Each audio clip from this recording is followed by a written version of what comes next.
Inshallah, I'll be reciting a few verses in Surah Al-Ahzab, verse 38. أعوذ بالله من الشيطان الرجيم. بسم الله الرحمن الرحيم.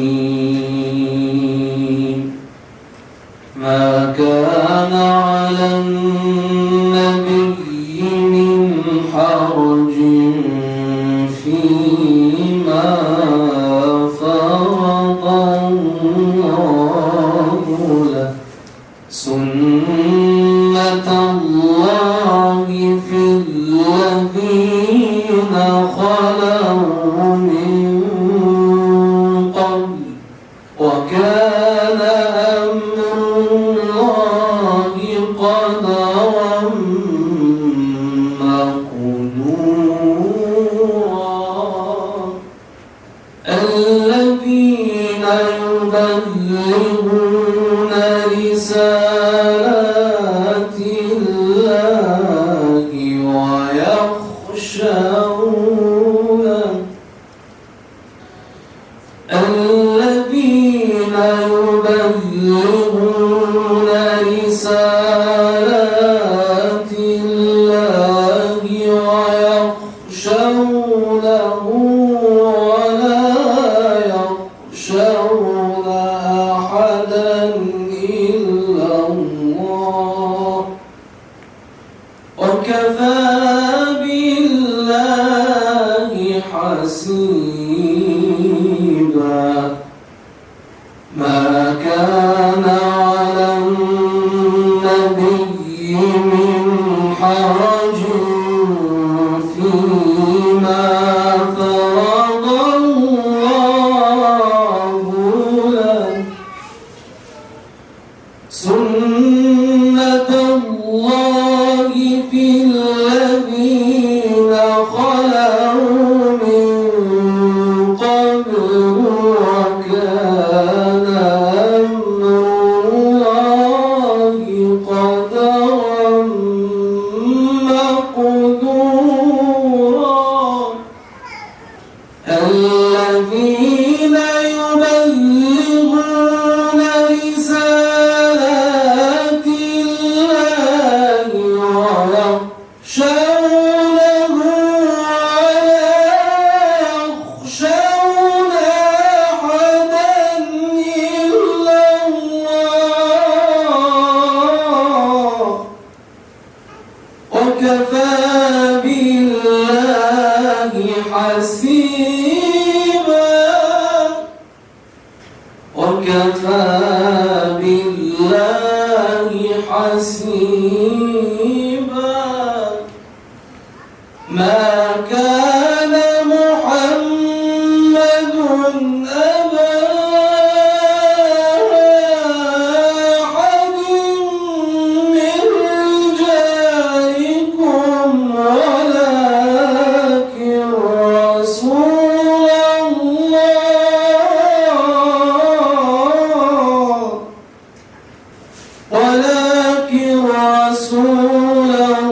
الله وخاتم النبيين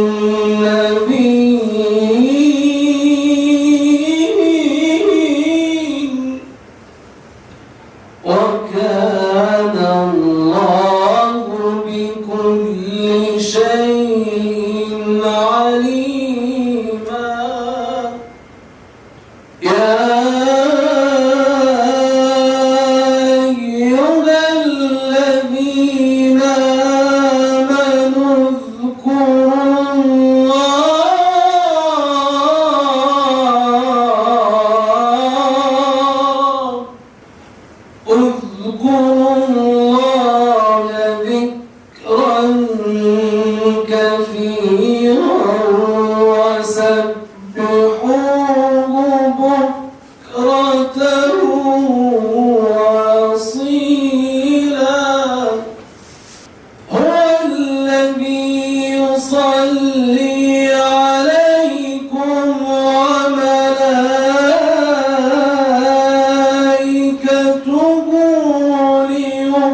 ليخرجكم من الظلمات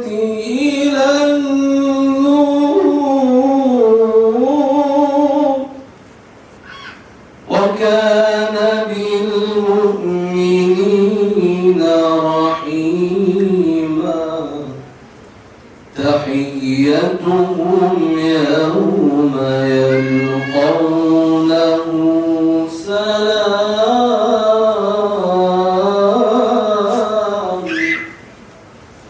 وأعد لهم أجرا كريما يا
Myself and Mawlid will be leading the group, tentatively the 4th to the 17th. It's going to be approximately $8,400. So look out for the emails and more information on that. So see how I did that? As I was leaving Medina, the final day, I was giving my last farewell to the Prophet ﷺ, and I'm not really sure why I have been given that opportunity so many times to visit his blessed grave and his blessed mausoleum. And I was looking at it in awe, and I was saying, you know, oh Allah, never take this sight away from me. Always give me the opportunity to visit him. Sallallahu alayhi wa sallam. And again, for those of you who have been, you know how beautiful it is and how peaceful it is, and the feeling of serenity and of contentment when you're in his proximity. But I don't know why that particular visit was of incredible emotion to me. Perhaps because it was the last time that I was seeing him on that particular journey. And I don't know if I'm going to ever get that opportunity again. But I was really overcome with emotion. And I share this all with you because the first thought that came to my mind was like, wow, that green dome is really beautiful. Being over here is a really sort of peaceful feeling. There's so much contentment being in the proximity of the Prophet sallallahu alaihi wasallam. But then I started to think that my sense of peace and contentment that I'm feeling in this moment, I never saw the Prophet, nor did I ever hear his voice. nor did I ever have the potential to take one even quick glance at his most blessed face. Yet I feel this way and I have so much emotion being in his presence, even though I never witnessed anything about him physically. And then I thought that, how could I be as someone who visits the Prophet ﷺ, someone who sees the Prophet ﷺ, someone who hears his voice ﷺ. And obviously, we don't have that potential in this world. And of course, Allah subhanahu wa ta'ala, out of our love for him in this world, he'll give us that opportunity in the next world. But I don't know what thought came to me in that moment where I began to reflect, and I said, perhaps the closest that we can get to being next to him, and near him, not in terms of physical proximity if you're outside of the city of Medina, but just speaking toward his merits, speaking toward his words, and reflecting upon them, and celebrating his life and his legacy in the way that we're doing today, certainly brings our spiritual dimension, and whereby we transcend our bodies during this day in New York City. And I'm certain that our souls are near the Prophet ﷺ in whatever realm that he is in right now. So as we are here on this day to celebrate the birth of His Eminence, the greatest of God's creation, let us be in a state of understanding and mindfulness that the Prophet ﷺ, that in reality we are next to him, we are near him, we are beside his blessed presence. And then when we leave this gathering, we have taken a little bit of the light of the Prophet ﷺ, and hopefully we have the opportunity to emanate it to all of those around us. Last night, many of you, we saw more shootings taking place across this country. Mira, my colleague, she gave me like a statistic of the number of homeless children that are in New York City. It's like upwards of 10,000 in New York City. When you read all of these incredible tragedies that we read about and our eyes witness to every single time we open up our phones or turn on social media or open up our laptops or whatever it might be, it's really scary to see where the world is at. But then understanding that if we are able to be a people who illuminate the light of the Messenger ﷺ, we can potentially bring his mercy and compassion toward all of those around us, inshallah, and hopefully by utilizing the lessons that we gain here tonight, we'll have the motivation and the desire to do just that. So, if I could request Brother Ebadur Rahman to come up and recite some lines of poetry in honor of the Prophet and his family, alayhi salam. But إن في الجنة نهرا من لبن إن في الجنة نهرا من لبن لعلي وحسين وحسن لعلي وحسين وحسن لا إله إلا الله الله الله لا إله إلا الله الله الله محمد رسول الله يا مولانا محمد رسول الله يا مولانا حب أهل البيت فرض عندنا حب أهل البيت فرض عندنا وبهذا الحب لا نخشى المحن وبهذا الحب لا نخشى المحن لا إله إلا الله الله الله لا إله إلا الله الله الله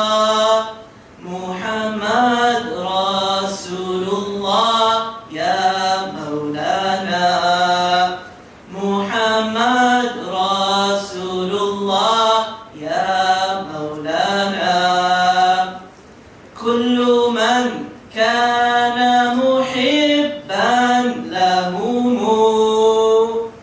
كل من كان محبا لهم يدخل الجنة من غير حزن يدخل الجنة من غير حزن لا إله إلا الله الله الله لا إله إلا الله الله الله محمد رسول الله يا مولانا محمد رسول الله يا مولانا.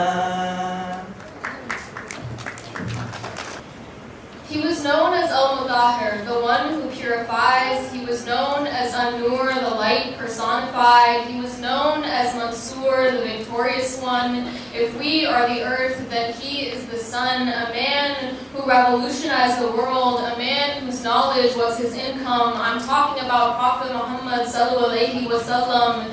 If you ever do research and pick a book off of a shelf, you will find that Muhammad once said, none of you truly believes until he wishes for his brother what he wishes for himself. You see, Prophet Muhammad never ate alone. He was always inviting the hungry into his home. He was a liberator for women's rights, coming at a time where men beat their wives, stopping this injustice and fixing their lives. He didn't believe their role was to stay home and fold the linens. He said it himself, the best among you are those who are best to women. He was a leader to his tribe, a model for mankind, an advocate for human rights. In dark times, Muhammad was the light. Don't believe these extremists on the news giving the excuse that they're carrying out the Prophet's plans. Muhammad once said, the best of you is one who doesn't harm others with his tongue or his hands. If they try to tell you that Muhammad is a man of violence, look back at them and remember his quote, when you are angry, be silent. When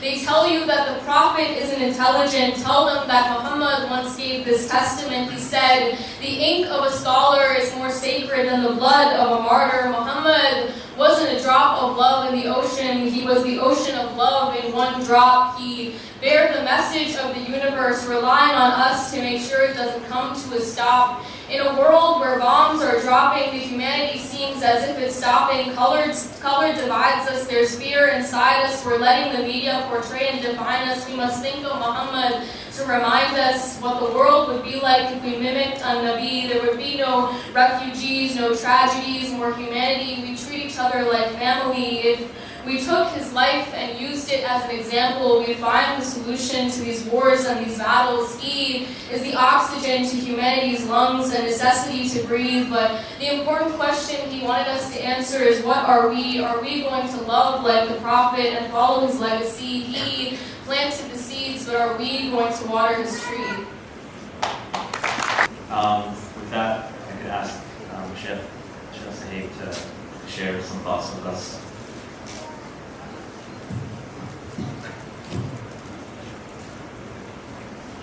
Bismillahirrahmanirrahim. Alhamdulillah. Wassalatu wassalamu ala Sayyidina Muhammad wa ali Sayyidina Muhammad wa man ittaba bi hadihi tasanna bi sunnatihi ila yawm as-sa'a. Assalamu alaikum everybody. So Sheikh Faiyaz asked me to participate in this illustrious, beautiful event, and he asked me the topic. I remembered something, trying to make sure I get it right. That's why I keep looking at my phone, because it's not in English. An event that happened around 30 or 40 years ago, when the great Lebanese poet Rashid Salim Al-Khoury, he was Christian actually, and he moved to Sao Paulo, Brazil, as many Lebanese did in those days, mashallah. But he was invited by the community for the Mawlid of the Prophet ﷺ. And he was Christian, so he accepted their invitation, and he delivered some words that are like really powerful. So how would a Christian, Arab Christian, celebrate the Mawlid of Sayyidina Muhammad sallallahu alaihi wasallam? So he says, "Ayyuhal Muslimun, ayyuhal Arab." he speaks to the Muslim community, he says, يولد النبي على ألسنتكم كل عام مرة ويموت في قلوبكم وعقولكم وأفعالكم كل يوم ألف مرة. He says, every year the Prophet ﷺ is reborn through your speeches, through these kind of celebrations. But yet every day he experiences 1,000 deaths through your actions, and through your souls, and through your intellects. And he says, وَلَوْ وُلِدَ فِي أَرْوَاحِكُمْ وُلِدْتُمْ مَعَهُ. But if the Prophet ﷺ was born in your hearts, and if the moment of the Prophet affected your souls, then you would also experience that birth with him. Sallallahu Alaihi Wasallam. And then he says something really, really important. He says, O Muslims, dear Muslims, يَنْسِبُ أَعْدَاؤُكُمْ إِلَى دِينِكُمْ كُلُّ فِرْيَةٍ. Your antagonists, the people who don't like you, are constantly associating lies to your religion. But he says, وَدِينُكُمْ مِنْ بُهْتَانِهِمْ بَرَاءٍ. But your religion is free from those accusations. وَلَكِنَّكُمْ أَنْتُمْ تَصَدِّقُونَ الْفِرْيَ بِأَعْمَالِكُمْ. But you tend to justify their lies by your actions. وَتُقِرُّونَهَا بِإِهْمَالِكُمْ. And then our negligence, he says, the negligence that we have towards the great message of the Prophet ﷺ also justifies those claims. So he says, دِينُكُمْ دِينُ الْعِلْمِ. Your religion is a religion of knowledge and appreciation of science, yet you're ignorant. وَدِينُكُمْ دِينُ التَّيْسِيرِ وَأَنْتُمْ مُعَسِّرُونَ. Religion is a religion of ease and making things easy for people, but you tend to make things difficult for people. And your deen is a deen of beauty, al-husna, but you tend to, in the name of your religion being overly harsh, you push people away from it so they don't see and appreciate the beauty of it. And your deen is a religion that believes in helping the vulnerable and standing up for justice, but you fail to do that. He says, Ya Muhammad, O Muhammad sallallahu alayhi wa sallam, Ya Nabi Allah, and O Messenger of Allah, Ya Faylasuf al-Falasifa, the greatest, he's saying this from a Christian perspective, of course, the greatest philosopher who ever lived. Wa Sultan al-Bulaha, and the most eloquent person, sallallahu alayhi wa sallam. Wa Majd al-Arab wal-Insaniya, and who was the greatest of all human beings as well as the Arabs. You did not sacrifice the body in trying to live a life that pushes the soul to purity. You weren't so extreme in your spirituality that you broke people physically. And nor did you break the spirit in the name of opulence. He says, but your religion, Muhammad alayhi salatu wassalam, is a religion of balance. It's a religion that appeals to the nature of people, that appeals to the beauty that people look for in things in life. And then he ends and he says something really profound. He says that, in my opinion, I believe that humanity, after the passing of Sayyidina Isa alayhi salam, that they became despaired, they became cynical, they became depressed. وَلَا تَجْلُوا مَخْرَجًا. And they found no way out and no escape to heal their hearts and heal their minds and heal their sense of devotion and worship, except through the message of Sayyidina Nabi sallallahu alayhi wa sallam. So he says about Mawlid, he says, وَمِثْلِ هَذَا الْيَوْمِ.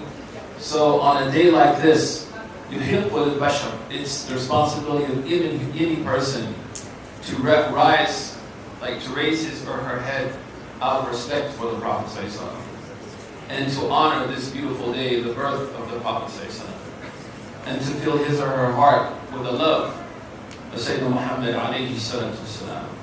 And then he wrote this long poem, and I'm just going to mention one verse, after praising the Prophet ﷺ. And of course his words are harsh, don't get me wrong, it's kind of hard to read. But there's some validity in hearing his observation as a non-Muslim.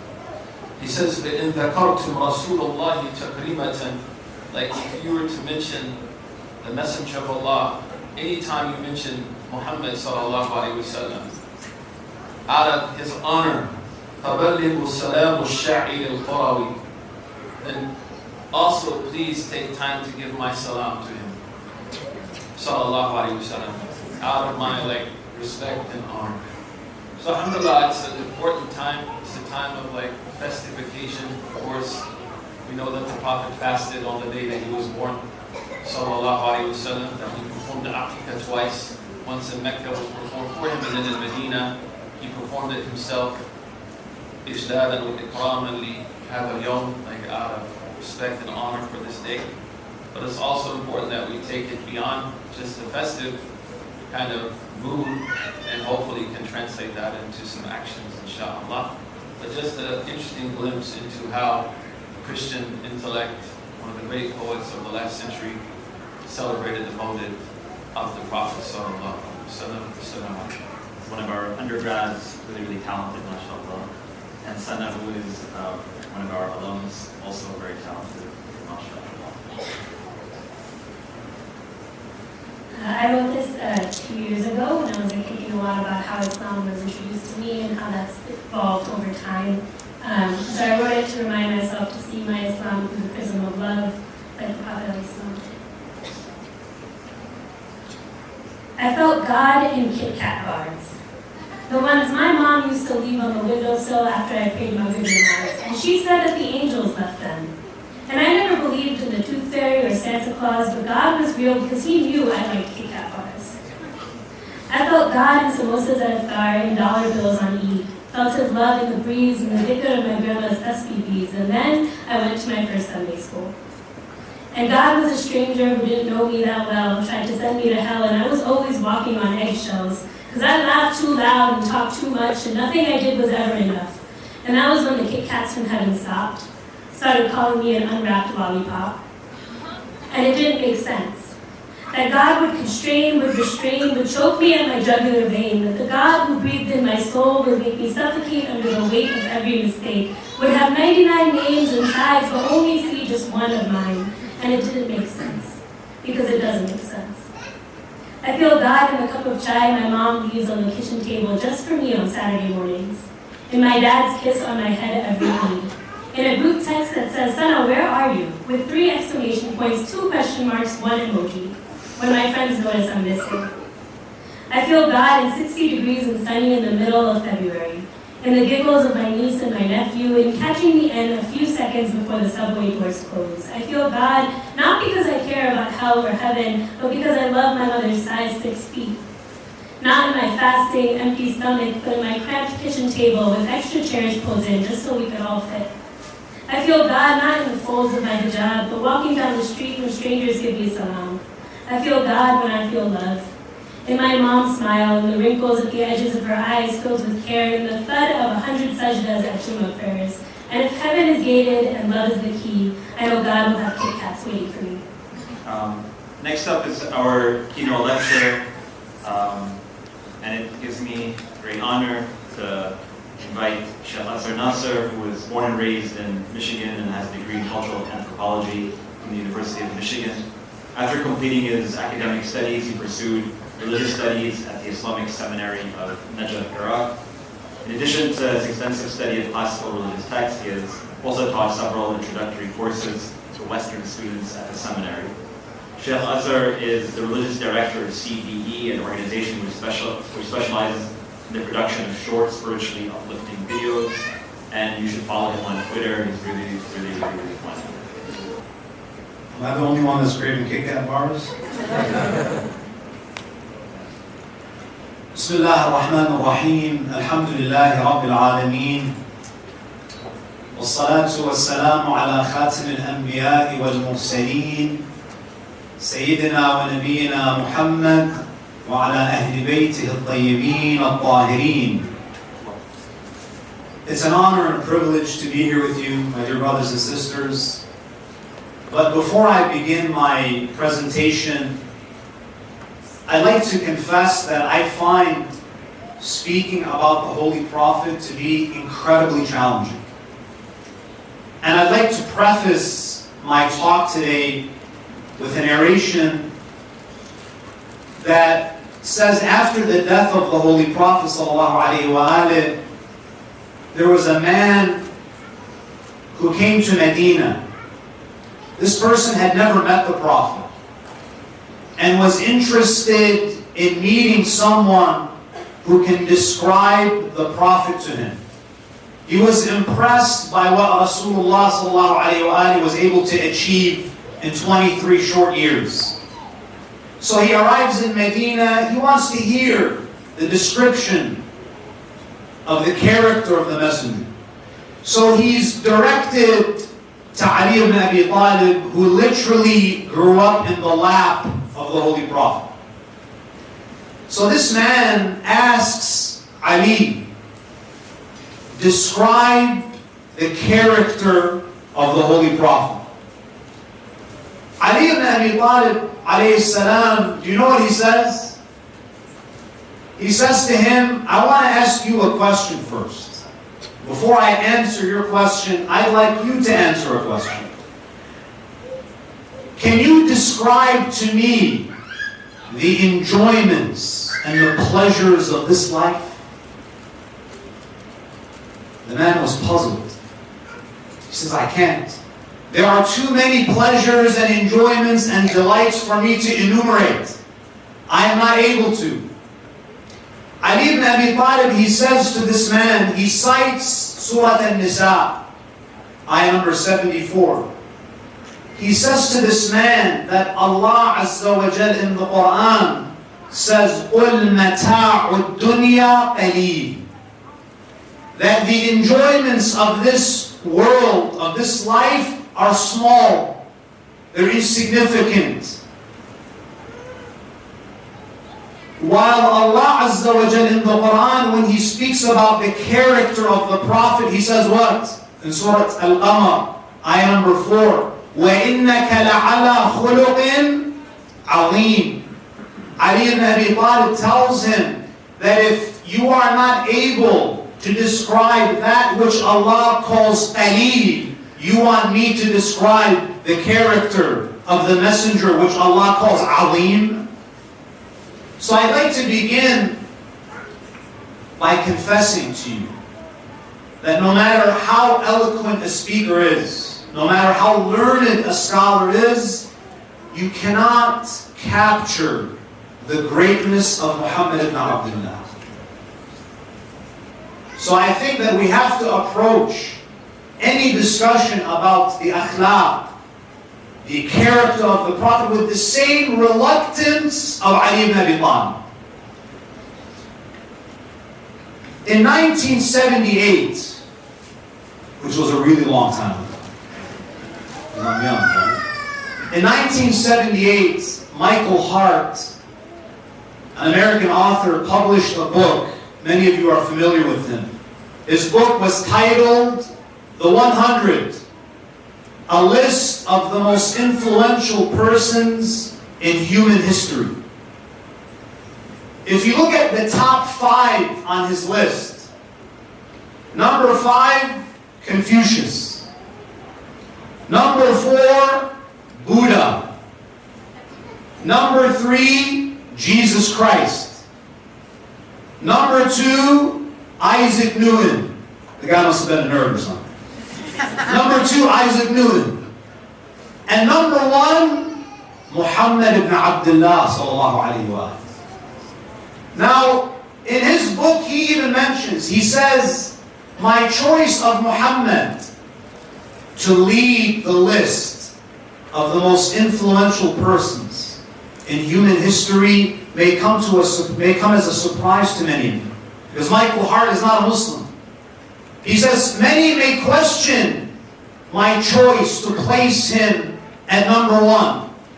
But he gives an explanation. What does he say? And I quote, he was the only man in history who was supremely successful on both the religious and secular levels. Why was he so successful? I believe, my dear brothers and sisters, that the reason why he was so successful, the answer can be found in Surah At-Tawbah, verse number 128, where Allah subhanahu wa ta'ala says, لَقَدْ جَاءَكُمْ رَسُولٌ مِّنْ أَنفُسِكُمْ عَزِيزٌ عَلَيْهِ مَا عَنِتُّمْ حَرِيصٌ عَلَيْكُمْ بِالْمُؤْمِنِينَ رَءُوفٌ رَحِيمٌ. A messenger has been sent to you, has come from amongst you. And then Allah describes the messenger. Azizun alayhi ma anittum. Allah is describing the Prophet's relationship with all of humanity. Allah says He feels pain when you suffer. The Prophet would feel pain when people were distressed. Azizun alayhi ma anittum. Harisun alaykum. He's full of concern for you. If I were to summarize the secret of the Holy Prophet's success, it's one word. Empathy. Empathy. What's the difference between sympathy and empathy? Sympathy is to acknowledge the pain of others. Empathy is to feel the pain of others. There's a famous tradition from the Holy Prophet where he says, مَا أُوذِيَ نَبِيٌّ بِمِثْلِ مَا أُوذِيتَ. No prophet has suffered as I have suffered. And this is precisely what made him the most empathetic person. Because he could relate to the suffering of all of those people who are around him. Now the question is, my dear brothers and sisters, how do we cultivate empathy? How do we become empathetic people? In order to develop empathy, there are certain skills that you have to develop. The first is what? Self-awareness. How can you understand the people around you if you don't even understand yourself? If you don't know the state of your own soul. And this is why, brothers and sisters, that in order to develop self-awareness, you need some periods of solitude. You know, the Prophet ﷺ, it's not an accident that he used to go to the cave of Hira. He used to spend a lot of time in solitude, exposing his heart to the existential signs of creation. You know, in the ancient tradition of the prophets, solitude was a path to self-refinement. If you look at all of the prophets, they all had certain periods of solitude to engage in reflection. Rasulullah had the cave of Hira. You, in your personal life, you also need a cave of Hira. You need a space where you can reflect. You need a space where you can be introspective, where you can contemplate.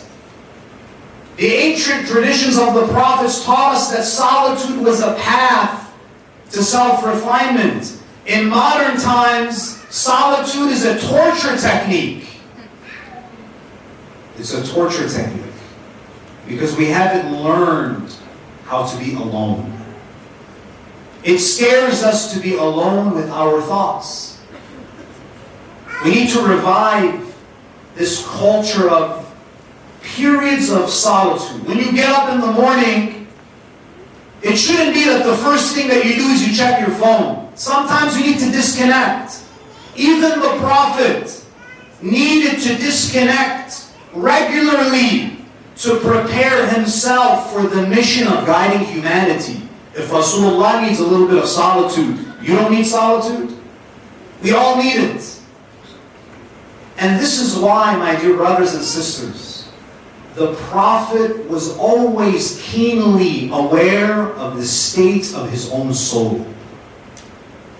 On one occasion, we have a narration from Imam Jaffer as-Sadiq alayhi salam. Again, we're speaking about self-awareness. Being aware of how you conduct yourself, how you feel, how you think, your emotions, your body language. Imam as-Sadiq, he says, Kana Rasulullah. This kana means that it was the habit of the messenger. It didn't happen once or twice, it was his habit. Kana Rasulullah yuqassimu lahadatihi bayna ashabihi.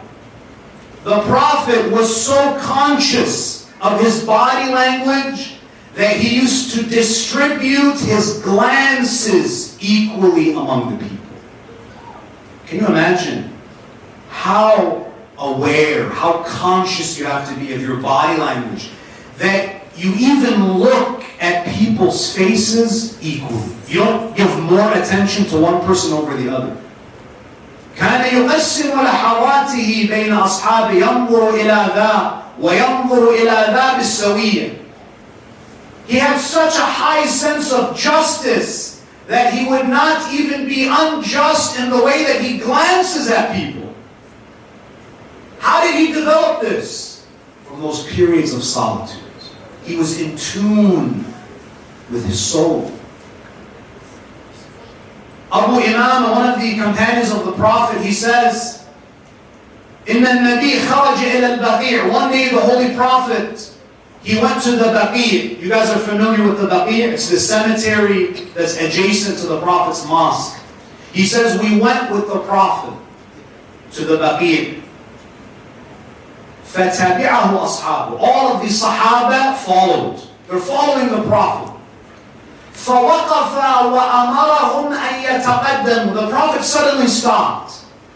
And he asks all of his companions to walk in front of him.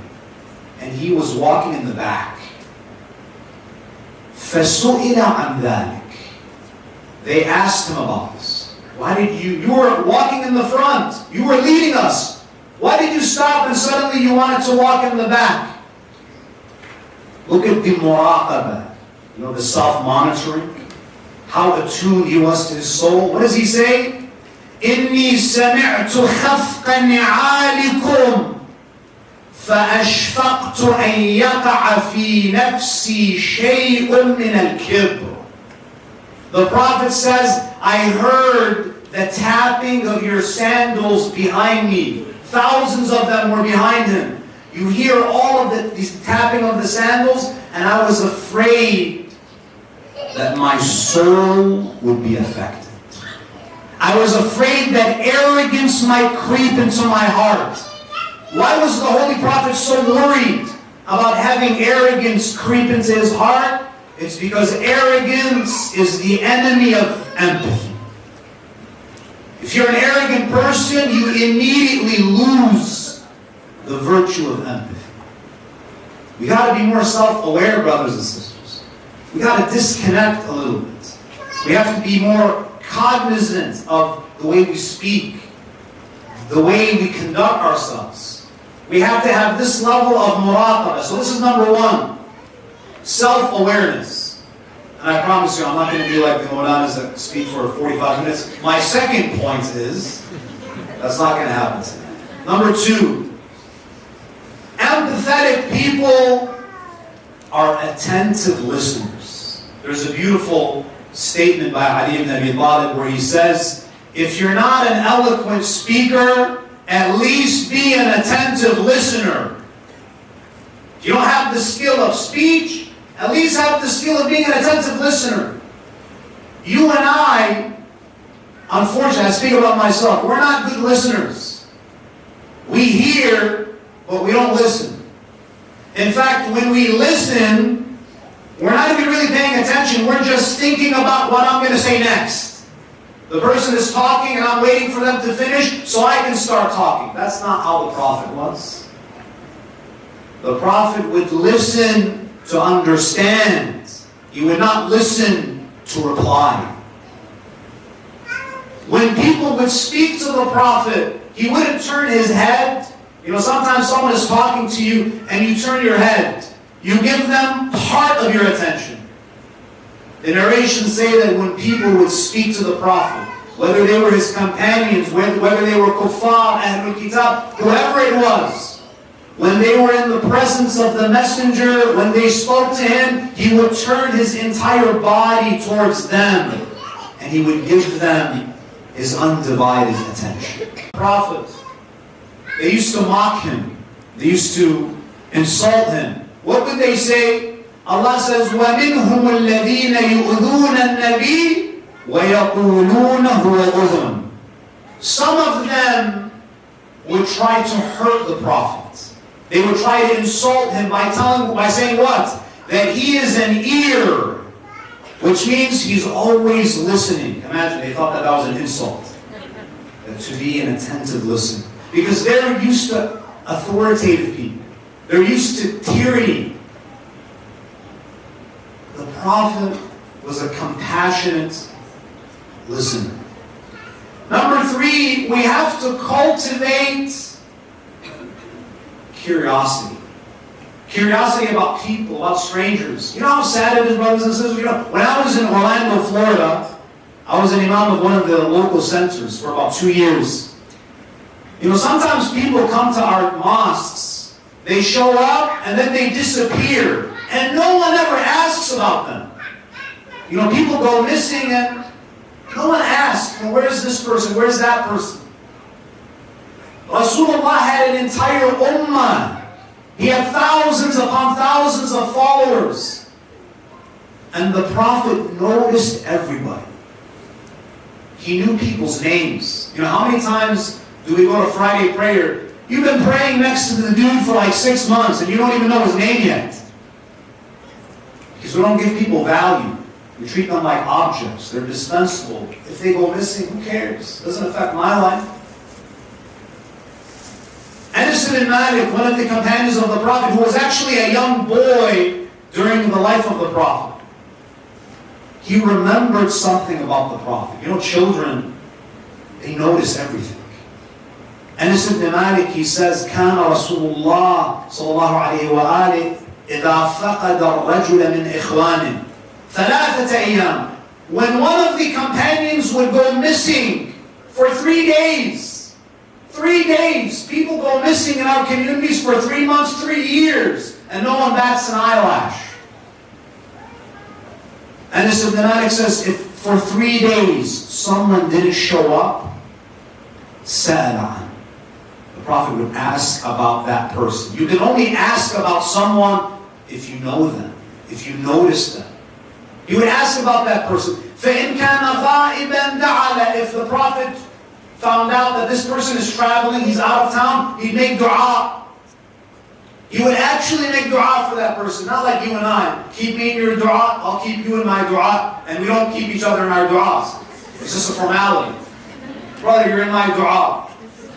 And one time, I texted one of my friends, I'm like, I need your dua. He was like, Charles, you're always in my dua. I'm like, listen, stop lying. You know I'm not always in your dua, but I want you to make dua for me for real.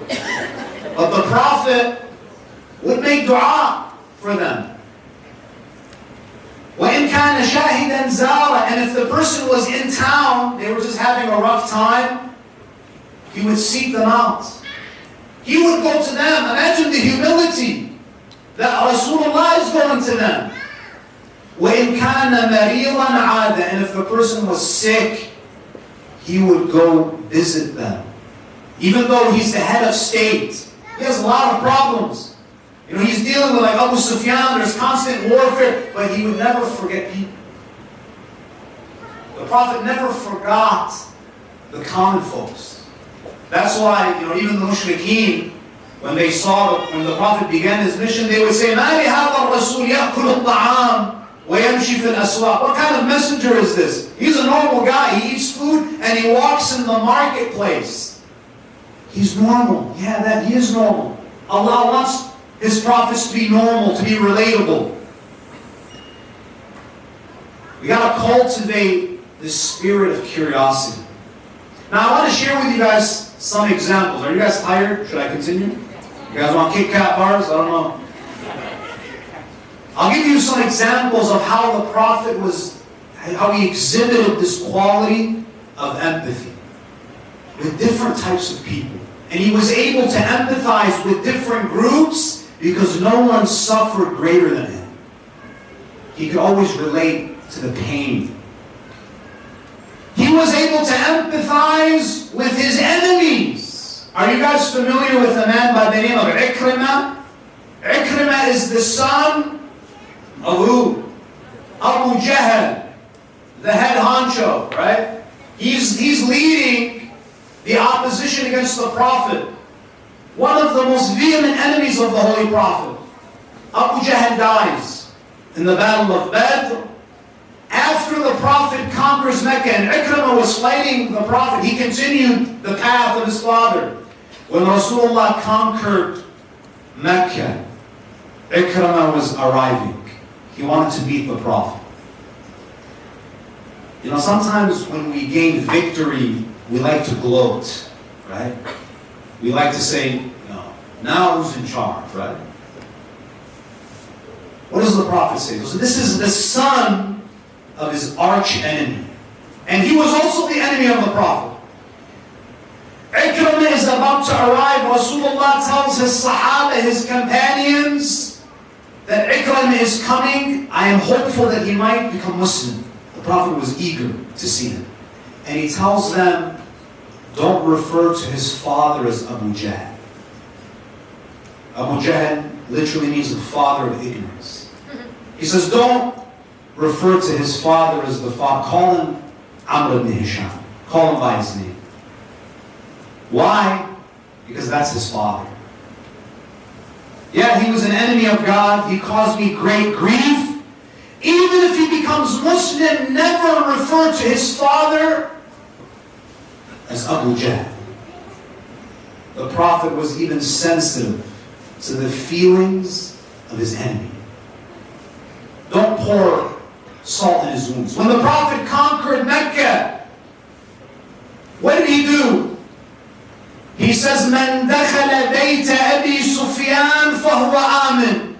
Whoever enters the house of Abu Sufyan is safe. Abu Sufyan was also one of his arch enemies. You know, we, people who don't have refined souls, who don't have prophetic morality, what do when they're on top? They kick people when they're down. Did Rasulullah kick Abu Sufyan when he was down? Or did he treat him like a human being? He treated him like a human being. Whoever goes into the house of Abu Sufyan, you're safe. This is how he empathized with his enemies. He put himself in the shoes of his enemies. Number two, the Prophet was able to empathize with people who lost loved ones, because the Prophet had to bury many children. It's not easy. May Allah protect all of your children. It's not easy to bury a child. After the Battle of Khaybar, when Ali ibn Abi Talib conquered that fortress and the Muslims were victorious, there were war prisoners that were being presented to the Prophet. Among them was Safiya and, I believe, her cousin. They were female war prisoners.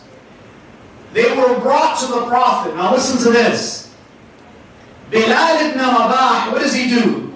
He escorts these female war prisoners because they conspired against the Prophet. He walks them across the battlefield. Safiya sees one of her relatives slain on the battlefield, and she starts to cry. She arrives into the presence of the Holy Prophet, and Rasulullah says, "Why is she crying?" Bilal says, I just walked them across the battlefield and she saw someone that she recognized and she broke down. Do you know what the Prophet did? He rebuked Bilal.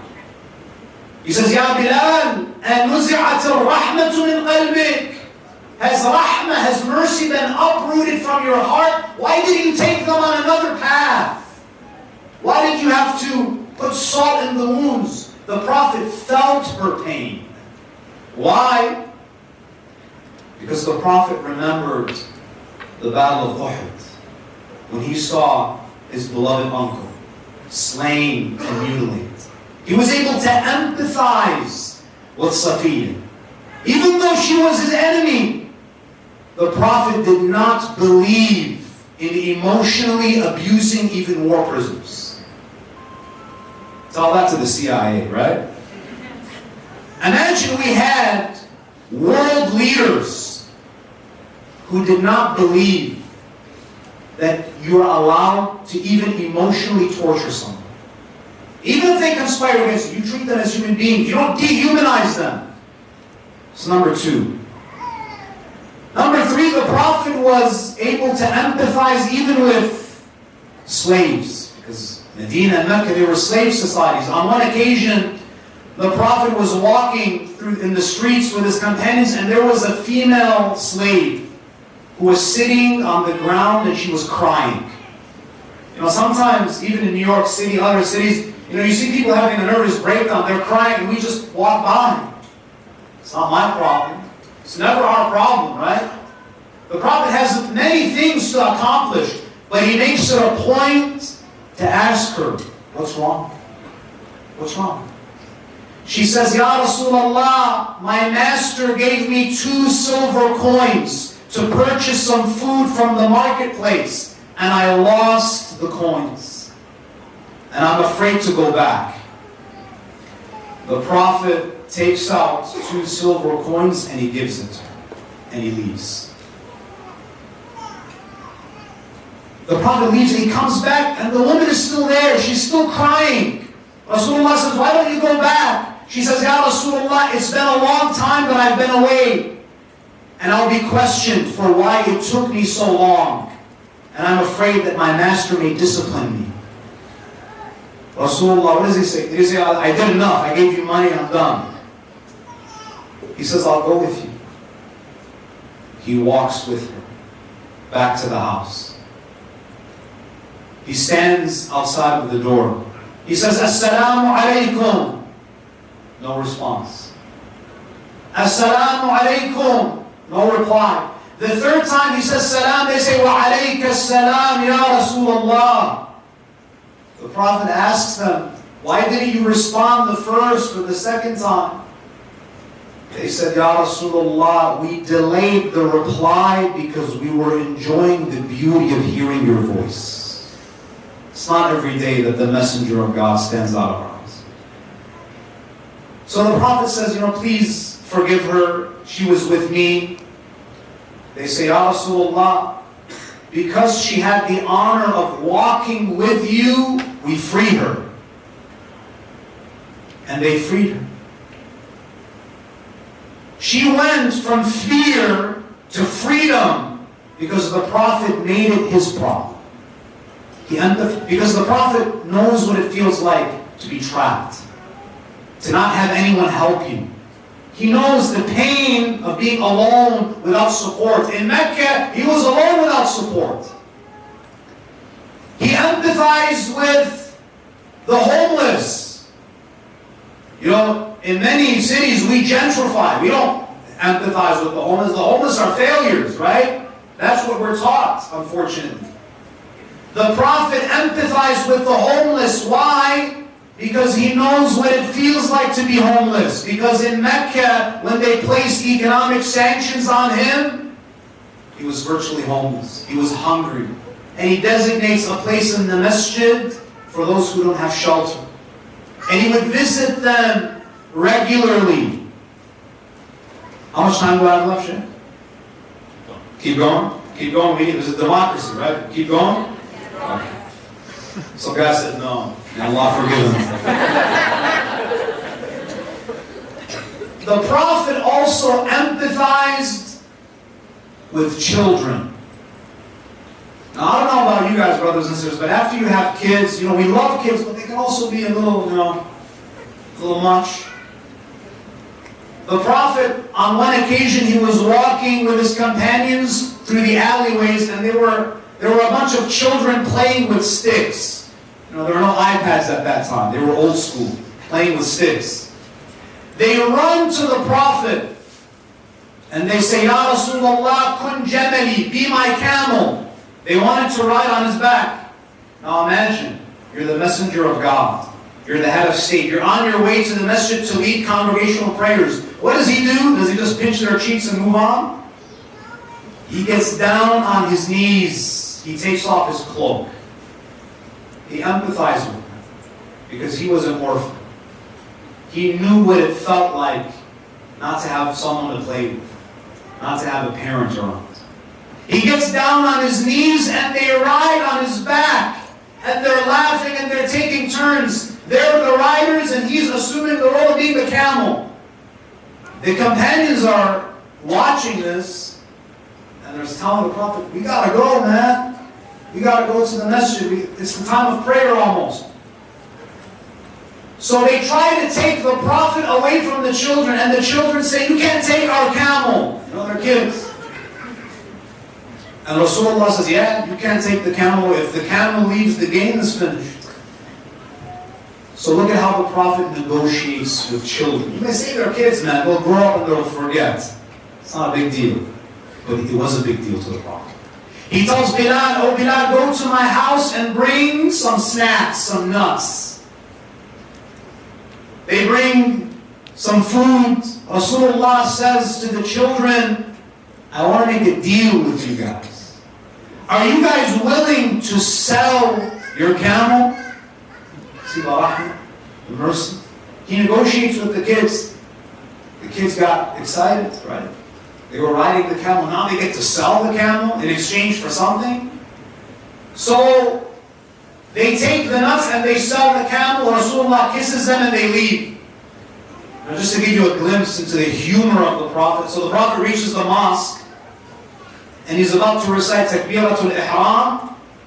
And he just turns back before he begins the prayer and he looks at his companions and he says to them, do you realize that your children sold the messenger of God? They sold the messenger of God for something that was even less than what Yusuf was sold for. They sold the messenger of God for some snacks.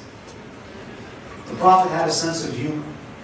You know, even when some of the Arab, the Bedouin Arabs, they used to come to him, you know, some of them were very, you know, for lack of a better word, unrefined. They were a bit harsh and aggressive. There was one guy, he came to the Prophet and he presented a gift to the Prophet. So, Ya Rasulullah, I want to give you a gift. The Prophet would always accept gifts. He wouldn't take sadaqah, but he would accept gifts. So the Prophet takes the gift and the guy asks for payment. He says, you have to pay me now. Rasulullah says, I thought it was a gift. He says, no, you have to pay. And the Prophet paid. Even though this individual was behaving rudely, the Prophet never belittled him. In fact, Imam Ali ibn Musa, he says that whenever the Prophet felt some distress, he would ask about that guy. He's like, where's that Bedouin that gave me the gift and charged me for it? He would laugh. He would smile. And finally, brothers and sisters, I want to share with you a couple of verses, and I promise I'll conclude here. So if we go back to the verse that I mentioned in the beginning, does anyone remember what it was? Surah At-Tawbah, ayah number 128, mashallah. Zakir Naik memory over there. 128. What does Allah say? لَقَدْ جَاءَكُمْ رَسُولٌ مِّنْ أَنفُسِكُمْ عَزِيزٌ عَلَيْهِ مَا عَنِتُّمْ. The Prophet feels pain when you suffer. حَرِيصٌ عَلَيْكُمْ. He's very protective over you. And then what does Allah say at the end? بِالْمُؤْمِنِينَ رَؤُوفٌ رَحِيمٌ. He is exceedingly merciful and kind to the believers. I want to draw your attention to Surah Al-Ahzab, Surah 33, verse 53. And I want you to follow along with me. There's barakah in looking at the verses of the Quran. Allah says, يَا أَيُّهَا الَّذِينَ آمَنُوا لَا تَدْخُلُوا بُيُوتَ النَّبِيِّ إِلَّا أَن يُؤْذَنَ لَكُمْ إِلَىٰ طَعَامٍ غَيْرَ نَاظِرِينَ إِنَاهُ. O you who believe, now listen to this. O you who believe, do not enter the houses of the Prophet until you are given permission. Do you know why this verse was revealed? Take a wild guess. Because people were entering the house of the Prophet without permission. Can you imagine how down to earth, how approachable you have to be for people to feel comfortable enough to walk into your house without permission? Me and Sheikh Faiyaz are really close friends, but I think if I walk into Sheikh Faiyaz's house without permission, the guy might knock me out, right? There are certain boundaries that have to be observed. They would enter the house of the messenger without permission because he was so approachable. Allah has to reveal a verse because the Prophet would be too embarrassed to tell them, you have to ask permission before you enter. That's how much mercy he had. So then Allah says, وَلَكِنْ إِذَا دُعِيتُمْ فَادْخُلُوا. If you're given permission, enter. But now there's another problem that arises. فَإِذَا طَعِمْتُمْ فَانْتَشِرُوا وَلَا مُسْتَأْنِسِينَ لِحَدِيثٍ. So now permission is given, and they enter the house of the Prophet. They have a meal with the Prophet. What's the second issue now? They don't go home. They hang out with the Prophet. They just want to chat. They enjoy his company. They don't leave. Again, the Prophet is too shy to say anything. He has so many obligations. But they stay for hours late into the night, and the Prophet doesn't even give them an inkling that is causing him trouble. What does Allah say? إِنَّ ذَلِكُمْ كَانَ يُؤْذِي النَّبِيِّ. Your behavior would hurt the Prophet. It would trouble him. فَيَسْتَحِي مِنْكُمْ. But he's too shy to tell you because he loves you so much. Because he doesn't want to injure your feelings. He doesn't want you to feel unwelcome because he knows what it felt like to be unwelcome when he was banished from Mecca. وَاللَّهُ لَا يَسْتَحِي مِنَ الْحَقِّ. But Allah is not shy to tell you the truth. And I'll conclude with this final comment for the students of the Quran that enjoy the subtleties of the Quran. Allah subhanahu wa ta'ala in the Quran speaks a lot about nur. You would agree? Allah speaks a lot about light. There's an entire surah in the Quran called Surah An-Nur, Surah 24. Allah subhanahu wa ta'ala, He refers to faith as light. Allah وَلِيُّ الَّذِينَ آمَنُوا يُخْرِجُهُم مِّنَ الظُّلُمَاتِ إِلَى النُّورِ. When Allah speaks about scriptures that have been revealed, He describes them as being sources of light. They illuminate the heart. If you look at Surah 5, ayah number 44, when Allah speaks about the Tawrat, the word of God that was revealed to Musa, إِنَّا أَنزَلْنَا التَّوْرَاةَ فِيهَا هُدًى وَنُورٌ. He revealed the Tawrat. In it is guidance and what? Light. It illuminates the heart.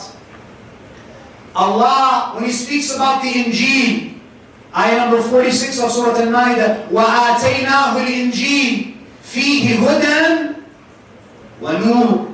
Allah revealed the Injil to Isa. Within the gospel, within the evangel, there is guidance and what? Light. It increases the light in the heart. When Allah speaks about the Quran, He says what? In Surah 7, ayah number 157, وَاتَّبَعُوا النُّورَ الَّذِي أُنزِلَ مَعَهُ. The believers are those who follow the light that has been revealed to him. Now observe. Allah calls the Tawrat light, but He never calls Musa light. Musa is an enlightened person, but Allah never describes Musa as light. Allah, when He speaks about the Injil, He describes it as what? Light. But Allah in the Quran, He never describes Isa alayhi salam as light, even though he was enlightened.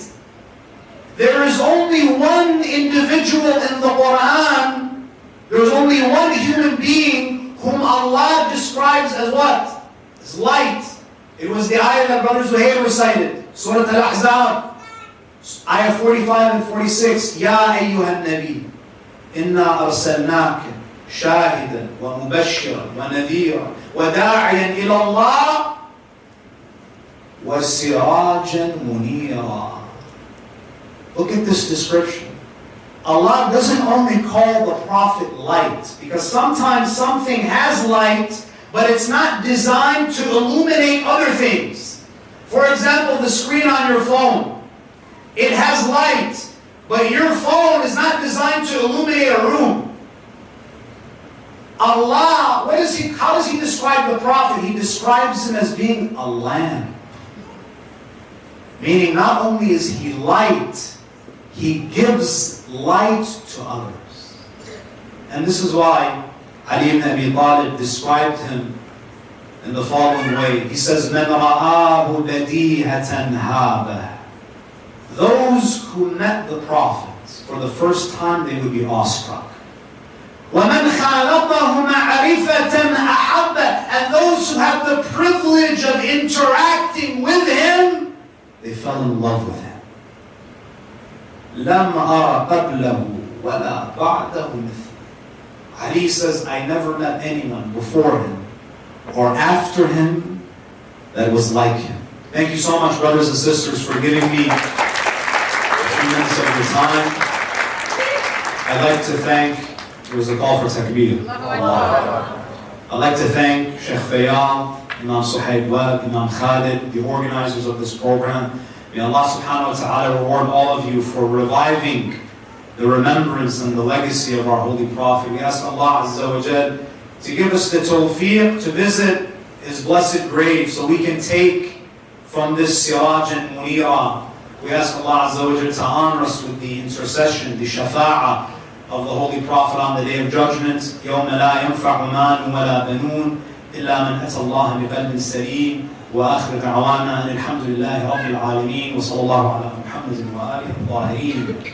Just in light of some of Sheikh Azhar's comments in regards to the Prophet being a light, I was reminded of an anecdote in which one day a man, he came to one of the grandsons, one of the great grandsons of Prophet Muhammad, Jaffer as-Sadiq. And many of you might have read in different biographies of the Prophet or in other traditions that speak to his incredible merit, that the Prophet never had a shadow. Many people, they ask the question, like, what does that mean? That one of the signs of the Messenger, alayhi salam, is that he doesn't have a shadow. So there was one man who goes up to this great grandson of Prophet Muhammad, Jaffer as-Sadiq, and he says, "O grandson of the Messenger of God, what does it mean when we say that the Prophet doesn't have a shadow? How can that be when he's just a normal human being like us?" As the Quran says, قُلْ أَنَا بَشَرٌ مِثْلُكُمْ. Say, O Messenger, that I am a human being just like you. To which Imam Ja'far as-Sadiq alayhi salam responds, وَكَيْفَ يَكُونَ لَهُ الظِّلُّ وَهُوَ نُورُ السَّمَاوَاتِ وَالْأَرْضِ. And how can he have a shadow when he is the light of the heavens and the earth? And again, understand that the Messenger alayhi salatu wasalam, when we speak about him being a light which illuminates the heavens and the earth, that means that just his remembrance also illuminates our hearts and our souls, and that's what we're here today to do, to illuminate these hearts and to purify them with his love, sallallahu alayhi wa alihi. If I could request Brother Kumayl, Alloo, to come and recite some lines of poetry. Since we've all gathered here to celebrate the birth of the Prophet of Islam, Muhammad al-Mustafa sallallahu alayhi wa sallam, I would like to share with you a few lines of poetry in his honor. لا إله إلا الله محمد رسول الله عليه صلاة الله وآله والأحبة. لا إله إلا الله محمد رسول الله عليه صلاة الله وآله والأحبة. Shine your mercy like the sun and be gracious as the earth. Let your kindness come like rain that cares not whom it falls. Of this, forget not your neediness. Were it not for Allah's grace, none of this can be achieved. So be humble as the lowly earth that all creatures walk upon. Be the slave of the most merciful. Take your lights from Al-Habib. So shine your mercy like the sun. Send your light across the earth. Let your kindness flow like rivers. Quench the thirst of all who come. And let mountains strong your spirit be. Let your heart melt out of love for him. Take the road that leads to him. May you be with Al-Habib. سلام عليك يا رسول سلام عليك يا حبيب سلام عليك صلوات الله عليك لا إله إلا الله محمد رسول الله عليه صلاة الله وآله والأحبة صلوا على محمد وآل محمد. We have one more nasheed and then we'll conclude inshallah. يا نبي سلام عليك يا رسول سلام عليك يا حبيب سلام عليك صلوات الله عليك يا نبي سلام عليك يا رسول سلام عليك يا حبيب سلام عليك صلوات الله عليك يا نبي سلام عليك يا رسول سلام عليك يا حبيب سلام عليك صلوات الله عليك أنت نور الله فجرا جئت بعد العسر يسرا ربنا علاك قدرا يا إمام الأنبياء أنت في الوجدان حي أنت للعينين ضير أنت عند الحوض نير أنت هاد وصفي يا حبيبي يا محمد يا نبي سلام عليك يا رسول سلام عليك يا حبيب سلام عليك صلوات الله عليك يا نبي سلام عليك يا رسول سلام عليك يا حبيب سلام عليك صلوات الله عليك يرتوي بالحب قلبي حب خير رسل ربي من به أبصرت دربي يا شفيعي يا رسول الله أيها المختار فينا زادنا الحب حنينا جئتنا بالخير دينا يا ختام المرسلين يا حبيبي يا محمد يا نبي سلام عليك يا رسول سلام عليك يا حبيب سلام عليك صلوات الله عليك صلوات الله عليك صلوات محمد. Sheikh Azhar said that he's not going to be the guy who speaks for 45 minutes. I'm that guy. So I felt really offended. And nobody really liked my joke. There was once this individual who had really intense love for the Prophet ﷺ, and every day before he would go to work, he went to go and visit him. And he would stand outside of the house of Rasulullah and he would call out, As-salamu alayka ya Rasulullah, peace be upon you, O Messenger of God. The Prophet would exit his house and say, Alaykum salam, how's it going? Everything okay? Alhamdulillah. And this gentleman would be on his way. There was one day in specific that he came to visit the Prophet, calls out, As-salamu alayka ya Rasulullah. The Prophet came out of his home, like he did every other day, said, Alaykum salam, how are you? Alhamdulillah. And he continued on his way. But about 15, 20 minutes later, that same man, he came back to the house of the Prophet. And he stood outside of his home and he called out, Assalamu alayka ya Rasulullah, again greeting the Prophet a second time. The messenger exited his home and he said, Alaykum salam. He said, but I thought that we already said salam.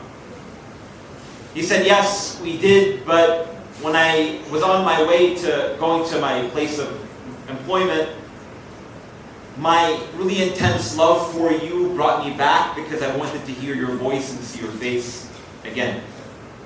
The Prophet ﷺ came and embraced him and he said, Allah bless you and may he reward you and so on and so forth. And he went on his way.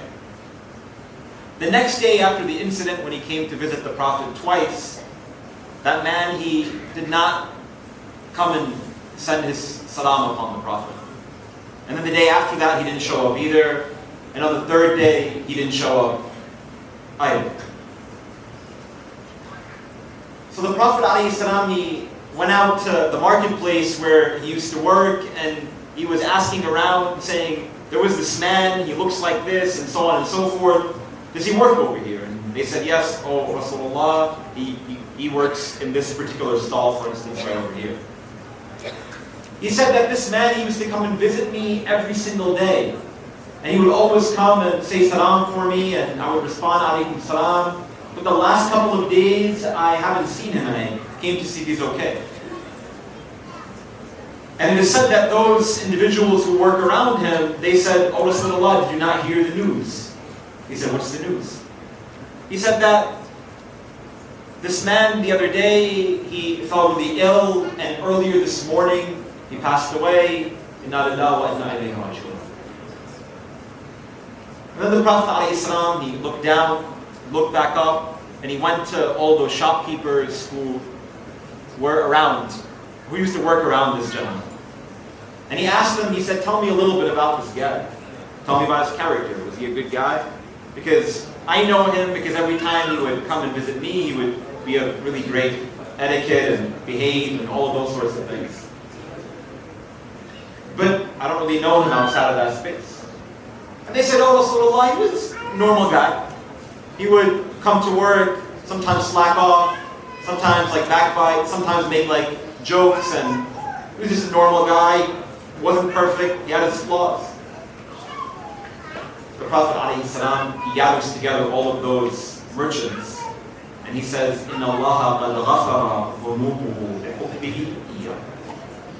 He said those little mistakes that he made on a day-to-day basis, the time he backbited, the time he made jokes when he probably shouldn't have, the time when he would slack off and work, the time when he would commit sins like we all do, Allah subhanahu wa ta'ala will forgive all of his sins because of the intense love that he has for me.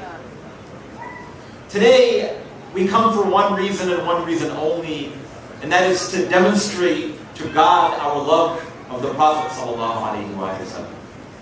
And it's not only about demonstrating that love between us and God, but really sharing that love that we have with those around us.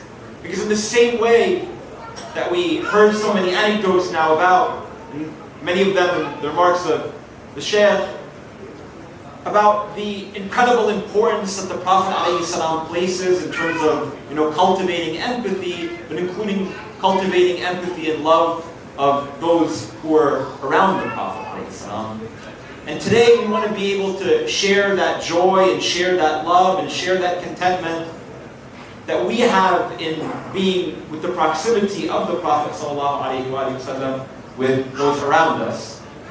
And a couple of days ago when I was telling my older daughter Zainab, who was making a lot of noise, probably still making a lot of noise somewhere wherever she is, that we're going to go for Prophet Muhammad's birthday party next week.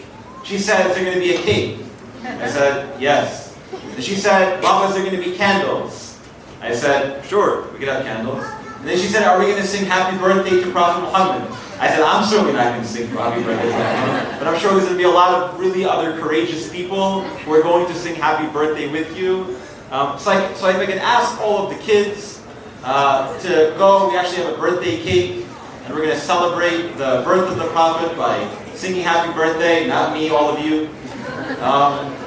I don't know where the cake here. Are we getting the cake? So if you guys could go, if you have small children, you could go with your children, stand next to the cake. We're going to light up some candles, and we're going to conclude the program with singing happy birthday toward our Prophet sallallahu alaihi wasallam, so that it cultivates love. I think that's my daughter. In order to cultivate their hearts with the love of the Prophet sallallahu alaihi wasallam.